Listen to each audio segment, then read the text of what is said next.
Hello God's people, Pitbull D45 here, and today we're going to be doing something a little bit different. We are going to be cooking a roast in a can cooker, and we're going to start setting up the permanent site for my can.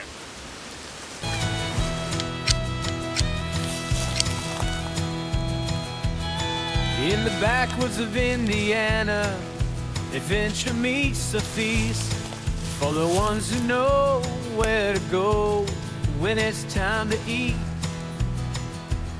So put up a stump and listen as the smoke drifts through the trees, and watch Pitbull teach survival and show you how to cook with ease.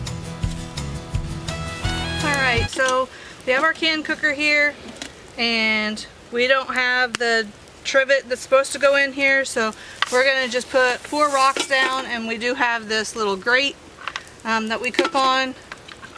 So we're going to put 4 rocks down so that it has something off the bottom, and then we're going to put our grate in here.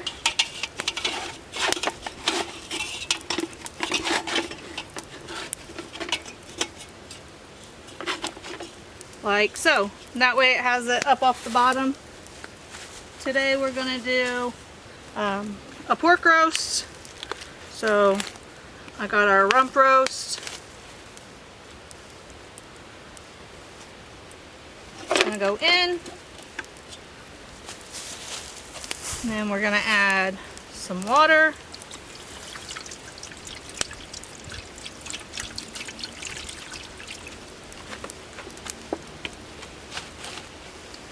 And then this time we're going to do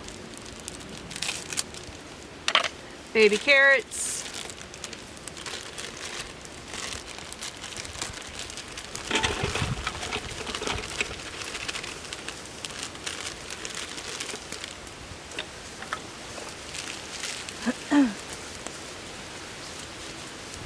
I'm going to season with kosher salt.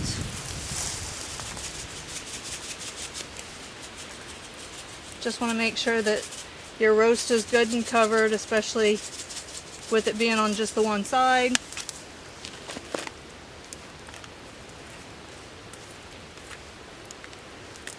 And then I just bought some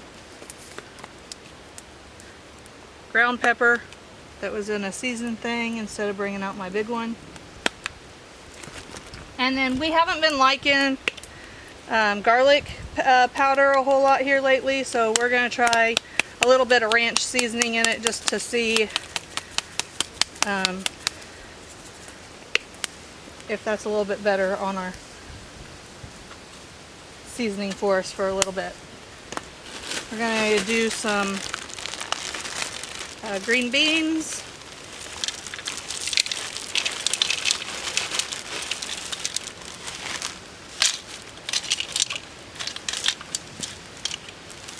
And I'm going to do some, I bought the red potatoes just because they're a little bit more easier to boil and get cooked quicker. This can cooker is actually a steamer, I believe, right? Yes. So I'm just going to cut these in fourths and put those in there. I'm going to try to fit as many potatoes in there as I can.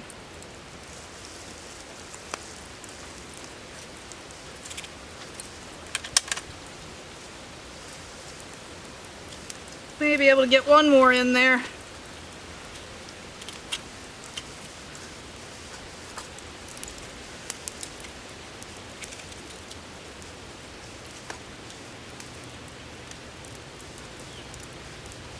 Yep, I think that's all we're going to fit in that.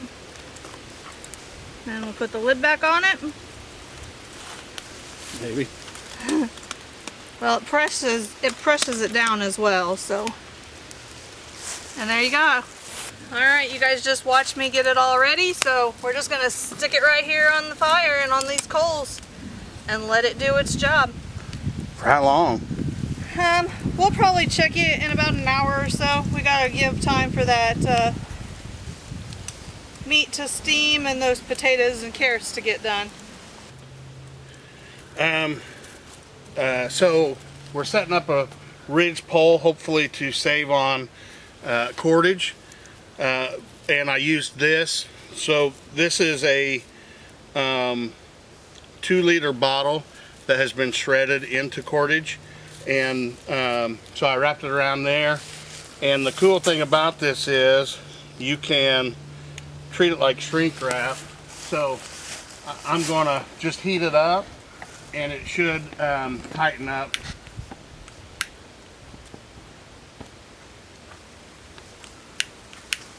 If my lighter works.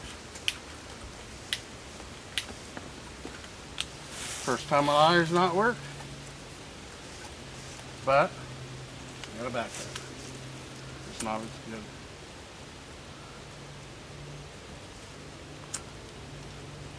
I think you really need a torch to do this.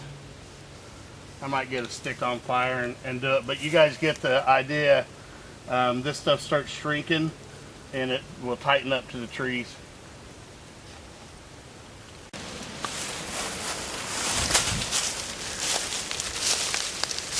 This tarp's going to be out here permanently, so I didn't want to get like a seal nylon or something like that. This is just it's a 9x11 tarp from Harbor Freight, which I'm guessing is probably going to be too big, but you guys, I think, will see what my idea is.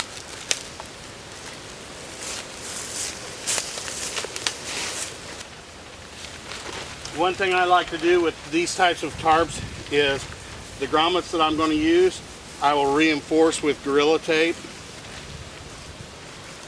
Come over here, baby. Hold this, please.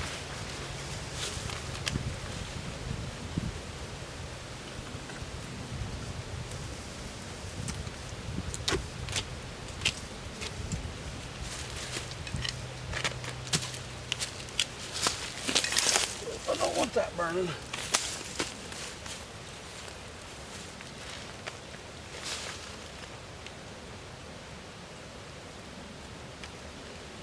So I'll do it that way, and then I'm going to do it this way as well.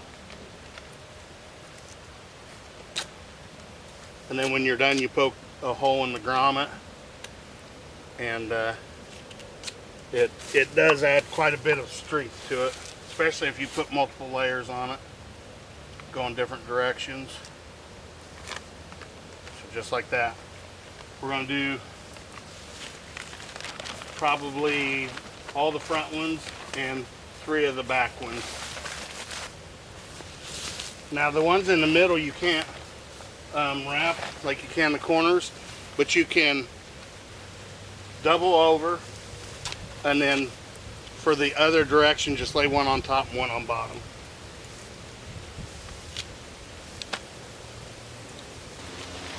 I'm going to take some of these stakes, these spike stakes, and stake out the back.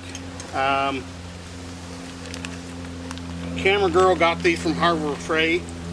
What was it? 1, 2, 3, 4, 5, 6 for how much? $4.99. 6 of these for $4.99, or you can go to a local sporting goods store and pay like $2 each. Your choice. Same thing. And again, these aren't probably coming home ever again, I would say. I will go over the hole.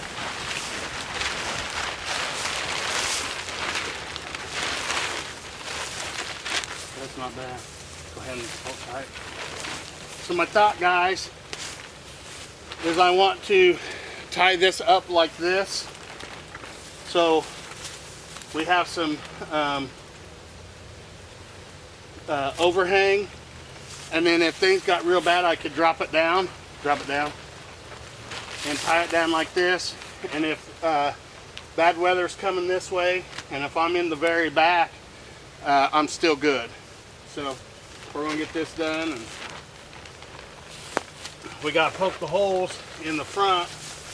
And it's a spike. Obviously it's not razor sharp, but to push this through, to make the hole is a little bit of an effort. Just to show you how much that that tape strengthens these grommets.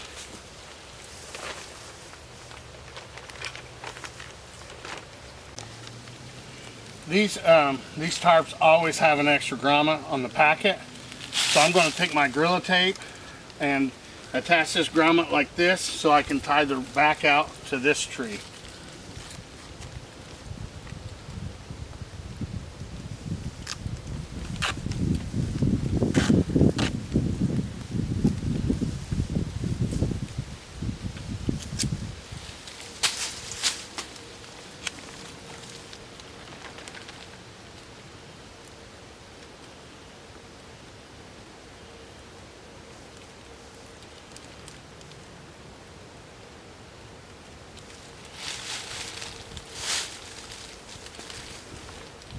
Probably about right there.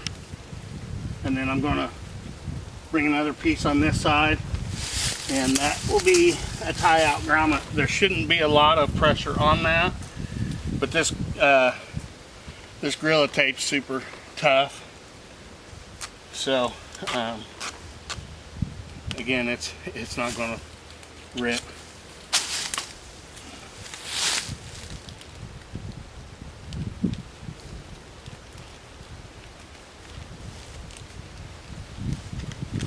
Right like that. I'm going to add a couple more pieces of layer, or a couple more layers of tape, and then go this way as well for a base, and then I'll be able to tie that out like that and keep the back out.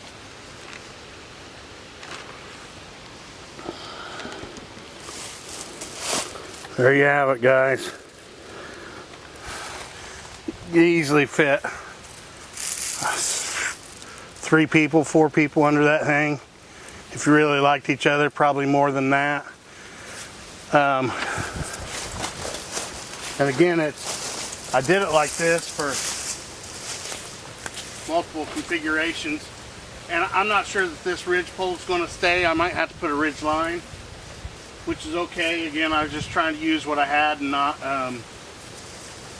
use a bunch of cordage. But again, I can drop this down, or if I wanted to make an A-frame, I could bring my nylon tarp out and put it down this way and have an A-frame. So it's different configurations. I can drop the sides and make a baker style tarp setup where the sides are actually closed. So there's multiple ways that I can do this. This might be a little too high, but again, I'm thinking rainfall and snow. I want this to shed off if possible.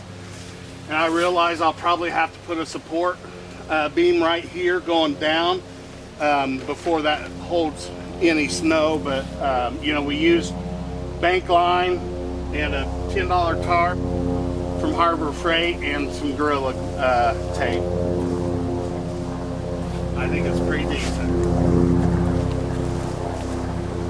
May have to put a couple more tie out things on the back like I did that other grommet.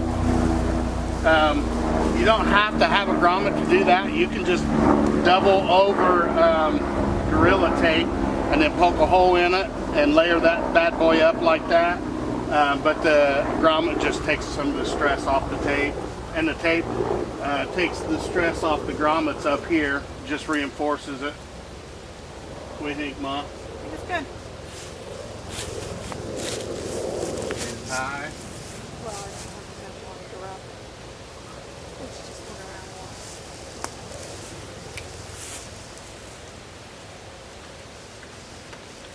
What knots did we use, Lori? I don't know. I don't either. We tie a lock because we can't tie a knot. It's got warm out here. I shouldn't have wore a long sleeve shirt. So what we have to do left is the heavy stuff. Now we need to carry all the rocks from my fire pit over. The rest of the blocks for our table, and then that other big rock setup that I have that you guys see me cook meat and potatoes on and under. But other than that, then I'll start cleaning up and figuring out which trees to remove. I've looked around, I don't really see any dead falls, and I don't like to eliminate any more trees than I have to.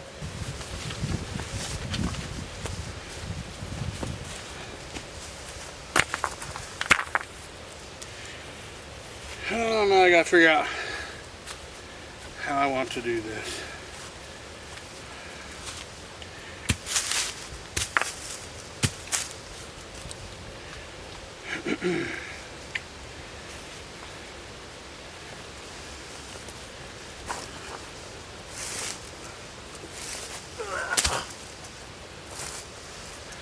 If I want to have it like that or laying on its side.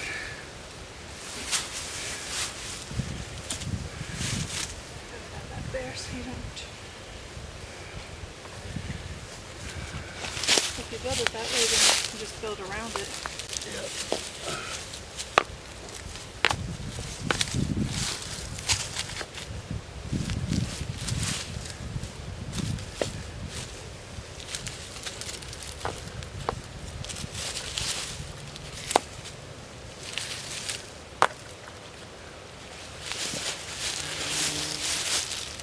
Oh.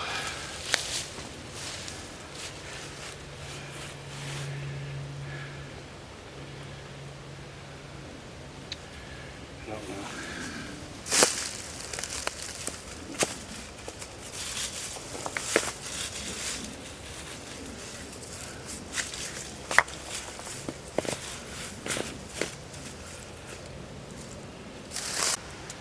Alright guys, so as you can see, it's still got the nice coals, and if you can see back there, there's a little bitty hole in the top of the can cooker, and it has just now finally started steaming. It's been about an hour and 25 minutes, so we're gonna give it probably another 30-45 minutes now that it has started steaming, and let it get good and done, and we'll take it off.